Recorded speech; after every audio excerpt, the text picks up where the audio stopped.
ערב טוב לכולם. אנחנו היום,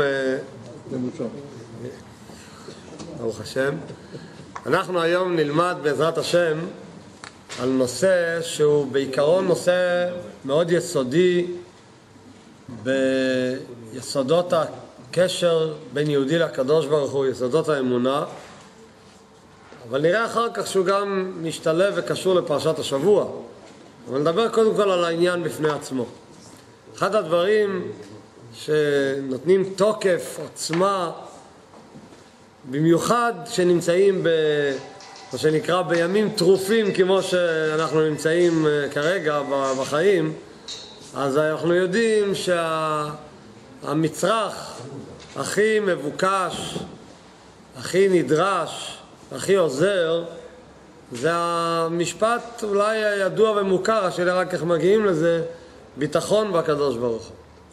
כשיש ליהודי ביטחון בקדוש ברוך הוא, אז הוא חי הרבה יותר שמח, הרבה יותר שלב, הכל יותר טוב, הרגוע, הכל.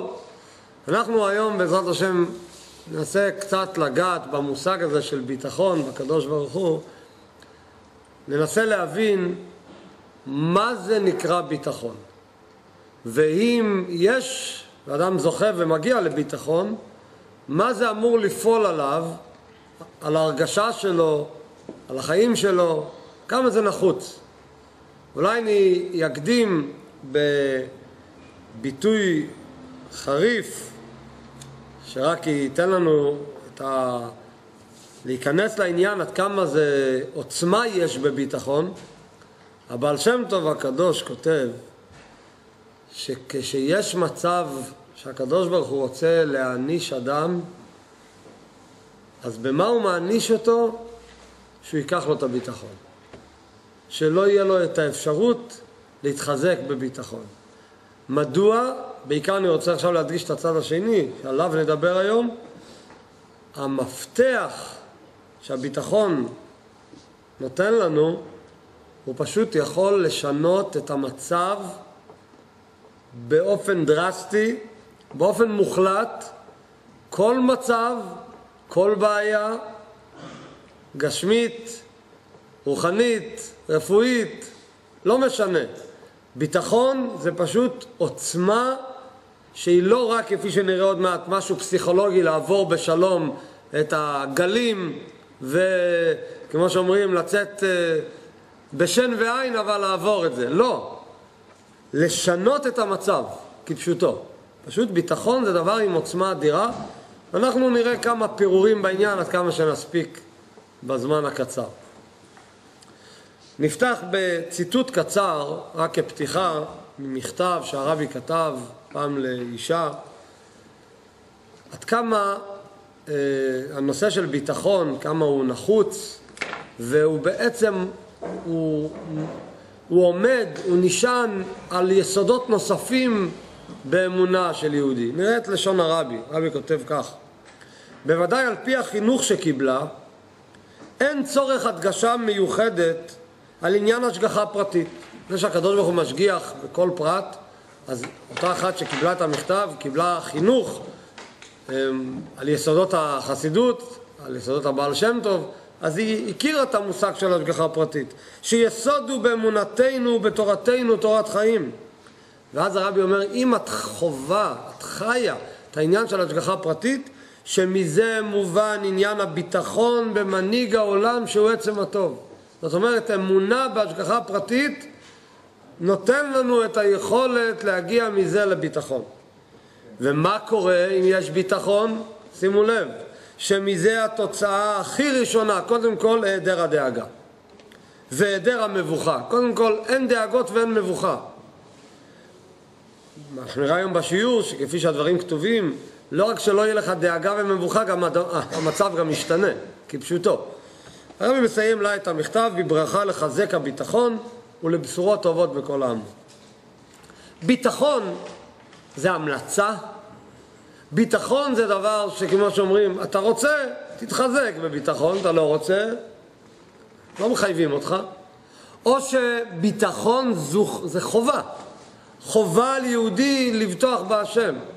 כפי שנראה, יש לנו כאן לפנינו פסוקים, אבל הפסוקים הללו באים ומצוטטים על ידי גדולי עולם, על ידי גדולי ישראל, בספר חובת הלבבות, שעליו מבוסס חלק נכבד מהשיעור שנלמד היום, על פי איך שהרבי לומד את חובת הלבבות ומדייק בדבריו.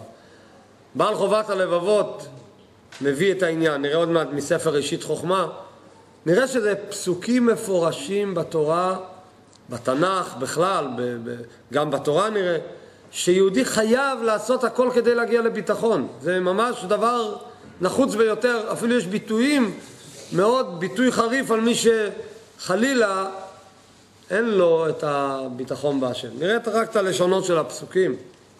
בספר חובת הלבבות הוא מביא מספר תהילים, וימירו את כבודם בתבנית שור אוכל עשב.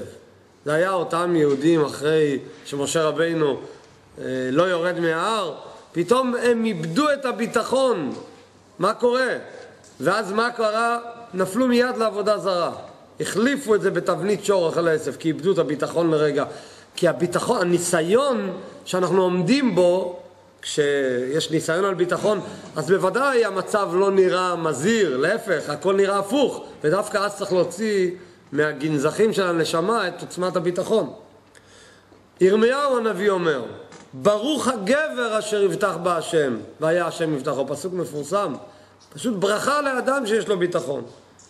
בתהילים כתוב, אשרי הגבר אשר שם השם יבטחו, ולא פנה אל רהבים וסתי חזב. שוב, אשרי אדם שיש לו ביטחון.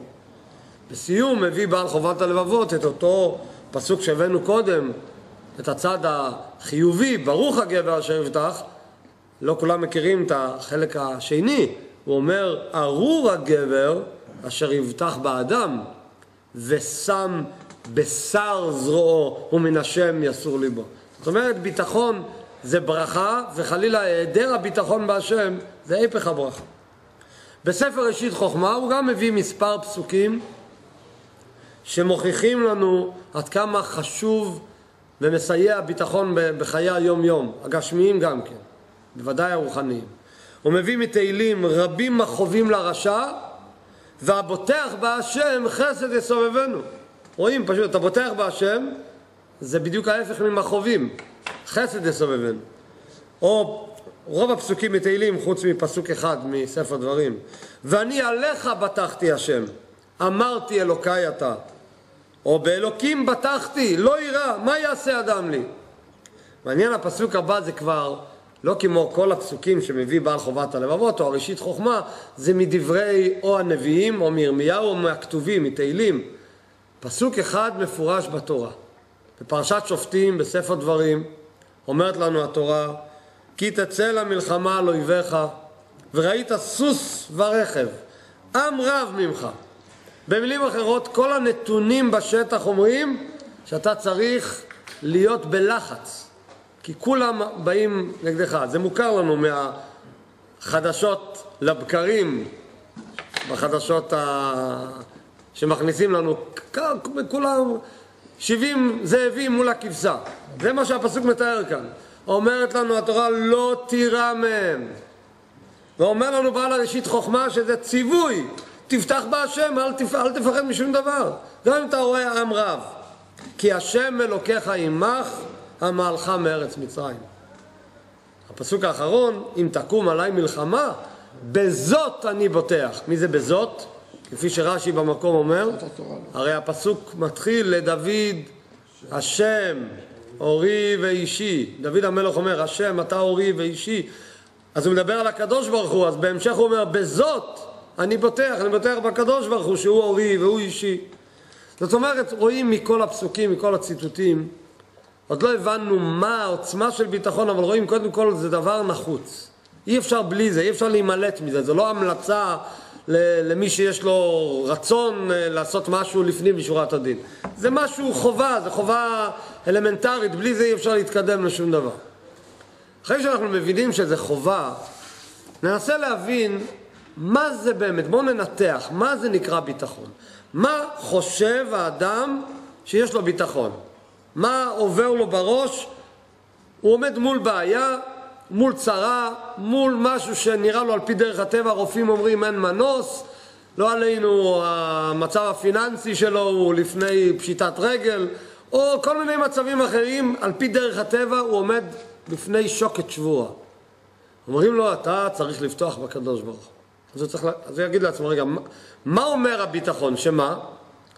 לכאורה, מה יעלה בדעתנו אפשרות ראשונה, שאדם כזה צריך להגיד לעצמו, יש הרי פתגם, ביידיש זה הולך טוב יותר, גם בעברית זה אומר, בעברית הפתגם ידוע, אם הקדוש ברוך הוא רוצה, אז גם התתה יורה.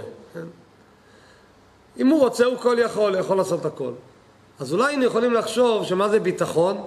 ביטחון זה נקרא, מכיוון שאני מאמין בקדוש ברוך הוא שהוא כל יכול, ומכיוון שהוא כל יכול, אז אני מאמין שאם הוא רוצה, הוא יכול כרגע לעשות הכל. אז כמו שיהודים עומדו מול ים סוף, ולא רואים מוצא, ואומרים לו, משה רבינו, מה קורה פה? אילו רודפים אחרינו פה הים.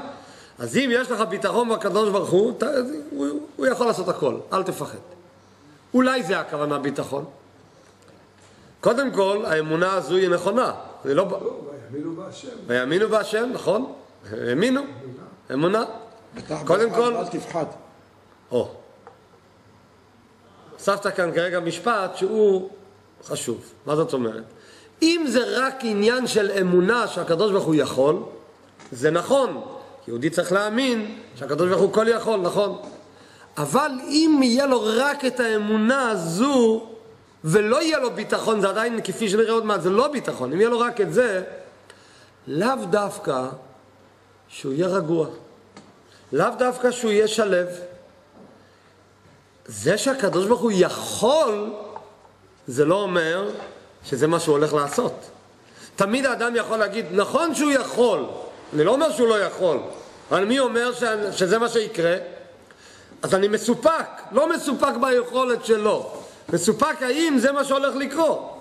אז אם אני מסופק מה הולך לקרות, אז אני בעצם נמצא כל הזמן בחששות. אז אני לא במנוחה, אני לא רגוע, כמו שאומרים שמעתי בדיחה שבזמן מלחמת המפרץ שהייתה הוראה מהכוחות הביטחון שיתמו את החלונות עם הניילונים, כן? אז באו לבית אחד, ראו בן אדם חצי חלון אטום, חצי פתוח. שאלו אותו, למה חצי פתוח? הוא אומר, אני בוטח בקדוש ברוך הוא. אז למה חצי שם את הניילון? ליתר ביטחון. זאת אומרת, אם האדם הזה הוא לא רגוע, הוא גם מאמין והוא גם... אז הוא לא רגוע. מה אומר בעל חובת הלבבות?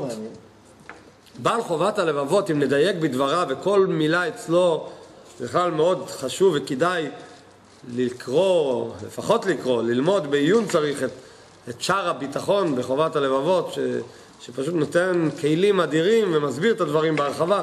נראה רק ביטוי אחד מה הוא כותב, ונראה לפי הביטוי שלו, שלא יכול להיות שביטחון זה רק להאמין שהקדוש ברוך הוא כל יכול.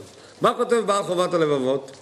הוא אומר כך, אך מהות הביטחון הוא מנוחת נפש הבוטח. שימו לב במילים, מנוחת נפש הבוטח. מה זה נקרא? שמי שיש לו ביטחון יש לו מנוחת הנפש, שלב לגמרי, רגוע, ושיהיה ליבו סמוך על מי שבטח עליו, הלב שלו פשוט סומך לגמרי על הקדוש ברוך הוא, שיעשה הטוב והנכון לו בעניין אשר יבטח עליו. עוד מעט נרחיב יותר בביטוי השני עם תוספת, אבל כרגע בנוגע לענייננו במשפט שאמרנו קודם, לא יכול להיות שביטחון זה רק אמונה שהקדוש ברוך הוא כל יכול. זה לא מספיק. זה צריך להיות, אבל זה לא מספיק. כי אם אנחנו רוצים שהיהודי הבוטח יהיה לו מנוחת הנפש, מה זה מנוחת הנפש? הוא פשוט יכול לקום בבוקר, ללכת לבית כנסת ולהתפלל, ואין לו תרדות בתפילה, הוא מתפלל בנחת, הוא יכול ללכת, לשבת עם הילדים שלו ולשחק איתם ולשמוע מה היה היום בלימודים ולעשות איתם שיעורי בית. יש לו סיפור כזה, אבל יש לו נפש, מנוחת הנפש. זה הרי לכאורה, זה נראה לנו מלאך, זה לא אדם, אבל זה בעצם מה שנדרש מכל אחד מאיתנו. זה רמת הביטחון שנדרש מכל אחד מאיתנו. זאת אומרת שביטחון זה לא רק אמונה שהוא כל יכול, ברור שלא. אוקיי, אז זה לא. בואו נתקדם לעוד אפשרות. אפשרות נוספת, אולי מה זה ביטחון? אולי ביטחון זה הסיפור הידוע שהגמרא מספרת על רבי עקיבא או על נחום איש גמזו, שרבי עקיבא אמר גם כל מה דעביד רחמנא לתר עביד, גם אם טרפו לו בלילה את החמור והתרנגול והנרכבה, אז הוא אומר כל מה שהקדוש ברוך הוא עושה זה לטוב. או נחום איש גמזו שהחליפו לו שם את האפר, את הזהב עם האפר, אז הוא אמר גמזו לטובה, אבל שם זה הוא נקרא נחום איש גמזו. אז מה, אולי ניקח את הקו מחשבה הזה ונגיד, אתה יודע מה זה ביטחון? ביטחון זה שאתה צריך לבטוח שהקדוש ברוך הוא, כל מה שהוא עושה זה טוב. כל מה שהוא עושה זה טוב. ואם כל מה שהוא עושה זה טוב, אז תקבל את הכל. ודאי שלכתחילה אתה צריך להגיד, כמו שהרבי היה תמיד שגור על לשונו, שיהיה טוב הנראה והנגלה. מה זה טוב הנראה והנגלה? לא מס... טוב זה כל מה שהקדוש ברוך הוא עושה זה טוב. איך אומר הפסוק באיכה? כי ממנו לא תצא הרעות. כל מה שהקדוש ברוך הוא עושה זה טוב. רק מה? צריך שיהיה טוב הנראה והנגלה. כמו אם אתם מכירים את לשון התפילה שאומרים ביום כיפור בתפילת הנעילה, יש שם אחת הבקשות בפיוטים, ומאוד מעניין שיש הבדלי נוסחאות בפיוט הזה, לא הבדלי נוסחאות מה במילים מה לומר, אלא הבדלי נוסחאות זה איפה שמים את הפסיק, איך לקרוא את המשפט. המשפט אומר ככה, מבקשים מהקדוש ברוך הוא, ואוצרך הטוב לנו תפתח. זה הלשון שכתוב בכל הנוסחאות. רק יש נוסחאות שהפסיק הוא, ואוצרך הטוב לנו, פסיק, תפתח. ויש נוסחאות שאומרים, ואוצרך הטוב, פסיק, לנו תפתח. ההבדל בין הנוסחאות זה שמיים וארץ. לפי הנוסח שאומרים, ואוצרך הטוב, פסיק, לנו תפתח, מה זה אומר? את האוצר הטוב שלך, תפתח לנו. בעצם, האוצר של הקדוש ברוך הוא תמיד טוב. אין לקדוש ברוך הוא אוצרות לא טובים. ומה שהוא יפתח ומה שיצא זה בעצם טוב. האדמו"ר הזקן, בעל התניא, במחזור, איך שהוא ניסח את התפילה, אז הוא שם את הפסיק אחרי המילה לנו. ואוצרך הטוב לנו, תפתח. לא אומרים לך, ריבונו שלנו, תפתח את האוצר הטוב שלך. כי מה שתפתח, אני מבקש ממך, ואוצרך הטוב לנו, מה שטוב לי, את זה אני מבקש ממך שתפתח. זה משהו אחר לגמרי. אז ודאי שיהודי תמיד צריך לבקש, ריבונו של עולם, תן לי טוב הנראה והנגלה, שאני ארגיש שזה טוב. אבל אם חס ושלום, על העתיד ודאי צריך לבקש שככה יהיה. אבל בוא נדבר על העבר. חס ושלום קרה בעבר משהו לא נעים, אז מה יהודי צריך לדעת, איך הוא צריך להאמין, איך הוא צריך להסתכל? כל מה שהקדוש ברוך הוא עושה זה טוב. כרגע אני לא מבין, אז או שאני אזכה ויבוא יום אני אבין, או שאני אבין אחרי 120, או שאני לא אבין. אבל מה שהוא עושה זה טוב. אולי הקו מחשבה הזה, וזה קו מחשבה מאוד, מאוד, מאוד מחזק. אם אדם חי בצורה כזאת, מאוד מחזק אותו, כי הוא יודע מה יש לי לחשוש. כמו שידוע הפתגם שהאדמו"ר הקודם שהיה ברוסיה, בכלא, והסוער, החוקר, באמצע החקירה ראה שהרבי לא פותח את הפה ולא מדבר, אז הוא הרים אקדח ואמר לו, הצעצוע הזה כבר פתח הרבה פיות. אז מה ענה לו הרבי? שהצעצוע הזה מפחיד רק מי שיש לו עולם אחד ושני אילים. אבל יש לו רק עולם אחד, אז הוא פוחד להיעלם מהעולם הזה שיש לו. אבל מי שיש לו כל אחד ושני עולמות, אז הצעצוע הזה בכלל לא מפחיד. אם אתה לא בעולם הזה, אז אתה בעולם הבא. אתה בכל מקרה איפה שלא תהיה, אתה נמצא עם הקדוש ברוך הוא. זה נקרא שאתה מסתכל מה שהוא עושה, זה טוב, מה זה משנה בסופו של דבר איך קורה. אז ההסתכלות הזו היא מאוד מחזקת ומאוד נכונה, אבל לומר שזה ביטחון לא מספיק. מדוע? כי אם זה ביטחון, אז בעצם מה האדם הזה מרגיש? אני לא בטוח שבסוף העניין יסתדר. אני לא בטוח שבסוף החולה יבריא. לא בטוח שבסוף המצב הכלכלי ישתנה איכשהו. יכול להיות שחס ושלום החולה לא יבריא. יכול להיות שהמצב הכלכלי לא ישתנה. אבל מה? אם הקדוש ברוך הוא יעשה ככה, סימן שזה הטוב. לא זה ביטחון. מה אומר בעל חובת הלבבות בהמשך דבריו? הוא אומר שמה זה ביטחון? שיהיה מי שבטח עליו בתכלית הנדיבות והחסד. אתה בטח בקדוש ברוך הוא, שהקדוש ברוך הוא יש לו תכלית הנדיבות והחסד, זאת אומרת יש לו חסד ונדיבות בלי גבול. ולמי הוא ייתן את החסד? למי שראוי לו ולמי שאינו ראוי לו. שימו לב מה הוא אומר. לפי המשפט שאמרנו קודם, הרי אם בסוף החולה לא עברי, מה אנחנו אומרים? למה הוא לא עברי? למה לא זכינו לטוב הנראה ונגלה? כנראה שלא היינו ראויים. מה אומר בעל חובת הלבבות? זה לא רלוונטי אם אתה כן ראוי או לא ראוי. אתה צריך לבטוח בקדוש ברוך הוא שהוא יעשה לך חסד טוב, גם אם אתה לא ראוי. הוא החסד. הוא חסד, גם אם אתה לא ראוי, הוא ייתן לך חסד. זה ביטחון. ותהי נדיבותו מתמדת, הוא צריך לבטוח בקדוש ברוך הוא, שהנדיבות שלו, של הקדוש ברוך הוא תהיה מתמדת, היא תהיה ללא הרף, ללא הפסק, וחסדו נמשך, לא ייכרת ולא ייפסק. זאת אומרת, זה מילים כדורבנות ומילים מדהימות. אז בעל חובת הלבבות אומר לנו, אתה יהודי שרואה כל כך הרבה פסוקים שצריך לבטוח בקדוש ברוך הוא, אתה יודע מה זה נקרא לבטוח? א', תבטח לא רק להאמין שהוא יכול לעשות לך טוב, תבטח שהוא יעשה לך טוב. וב', איזה טוב הוא יעשה לך? תבטח שהוא יעשה לך טוב כזה, טוב הנראה והנגלה, שממש יהיה טוב בגילוי, ולא שאתה תגיד שאני מאמין שזה טוב. זה מה שכתוב. אבל נשאלת השאלה, אז מה הכוונה? אז מה? אז אם אדם הוא חוטא ופושע, אז לכאורה מגיע לו דברים הפך הטוב. מה אומר לו מידת הביטחון? תבטח בהשם שגם אם אתה לא ראוי, יהיה לך טוב. ויש לו כזה ביטחון, אז הוא כבר לא... יפה. אתה נגעת בנקודה חשובה מאוד. יכול להיות שעוד אותו, באמת, זו נקודה בהחלט שצריך להרחיב אותה, אבל על פניו גם אינו ראוי מה קורה פה. בגן ואפו מחתרת רחמן הקריא זה אמונה, והאמונה הזו לא משנה אצלו שום דבר ביום יום, עובדה שהוא גונב, אבל האמונה אצלו בקדוש ברוך הוא היא משהו מאוד מאוד במקיף.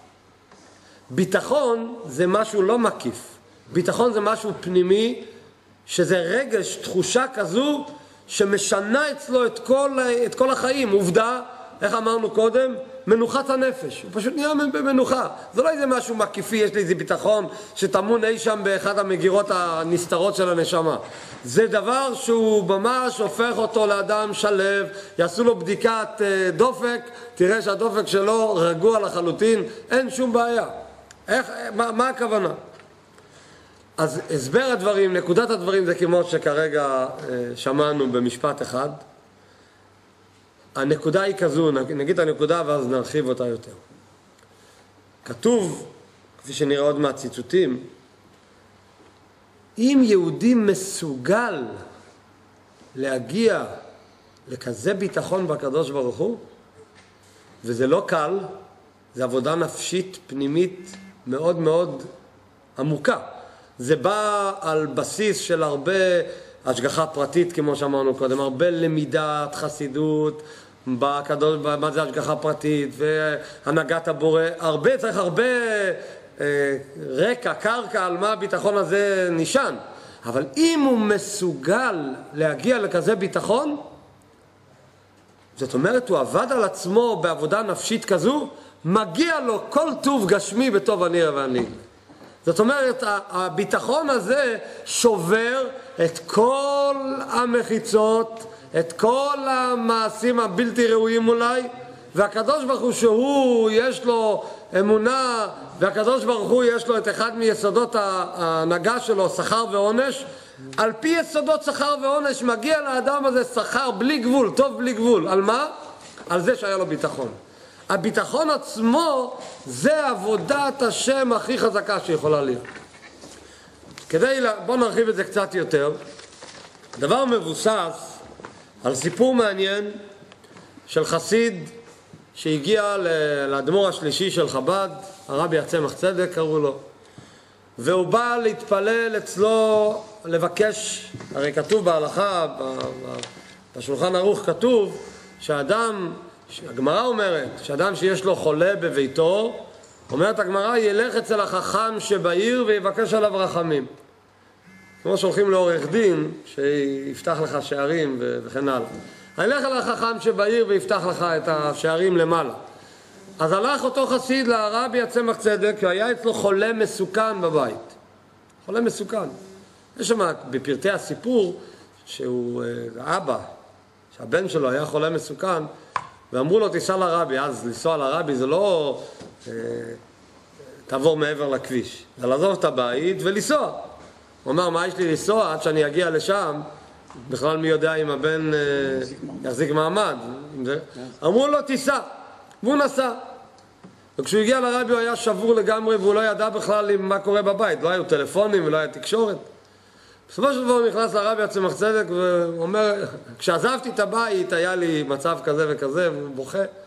ואז אומר לו הרבי הצמח צדק, אמר לו ביידיש, טראכט גוט וזיין גוט. התרגום של זה, חשוב טוב ויהיה טוב. אגב, יש אסכולה שלמה של חשיבה חיובית. נכון, זה כבר, זה לא התחדש היום.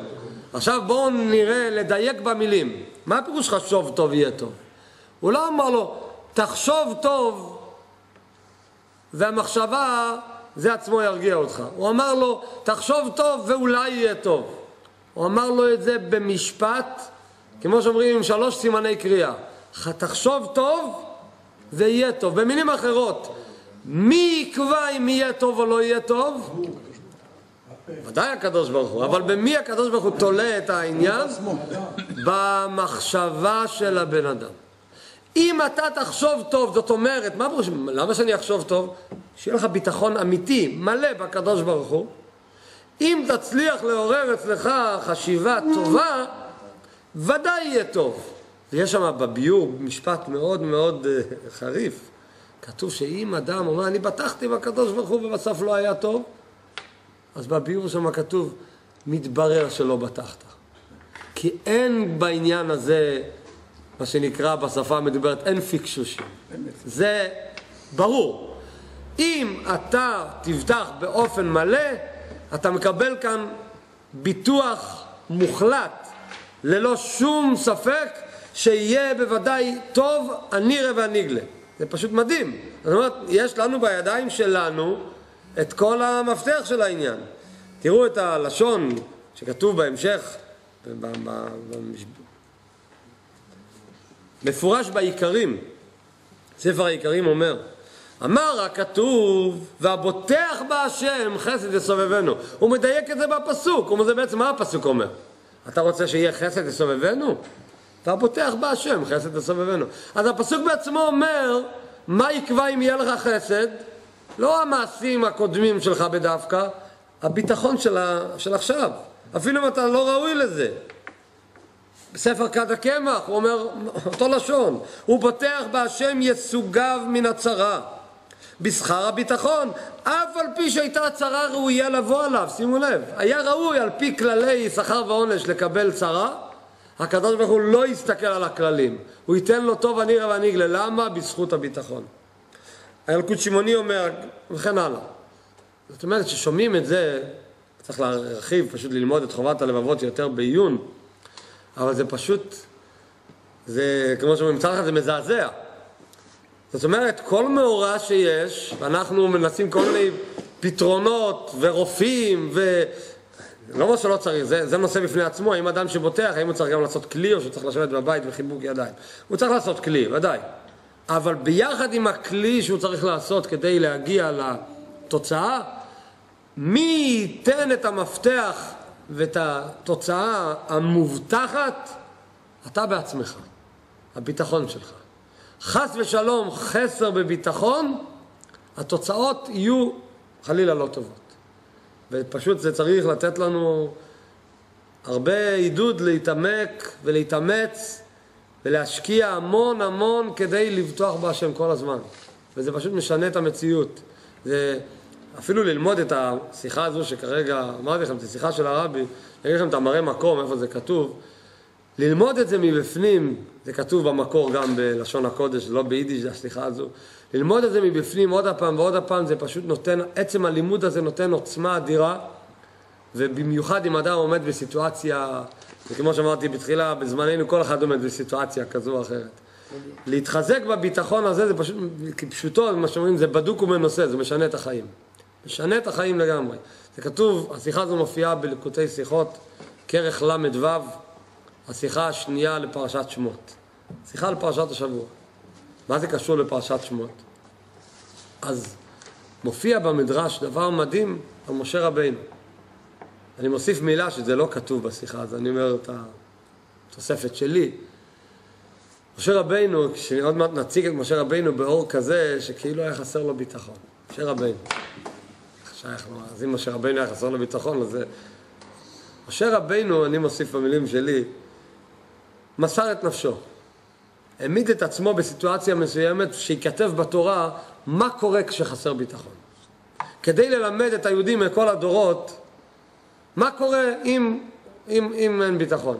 יש כזה מצב, יש כזה מציאות שאדם מוכן להיכנס למצב, כמו למשל, מאיפה לקחתי את המקור להגיד דבר כזה, כתוב על המקושש עצים במדבר, כתוב משהו כאין זה. המקושש עצים במדבר עשה פעולה שאחר כך על פי ציווי השם סקלו אותו. אז המפרשים אומרים, המהרש"א אומר, כתוב שמקושש עצים לשם שמיים מתכוון בכלל. למה? ללמד את ההלכה. הוא רצה שעם ישראל יתחזקו בשמירת שבת, והוא רצה שהם ידעו כמה זה חמור, והוא ראה ששמעו על שבת, אבל לא מספיק התייחסו ברצינות.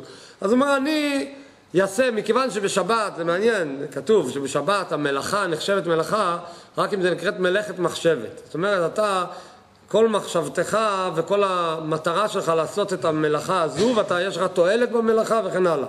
אם זה ללא תועלת, אז זה לא מותר, אבל זה לא בחומרה של מלאכה מדאורייתא.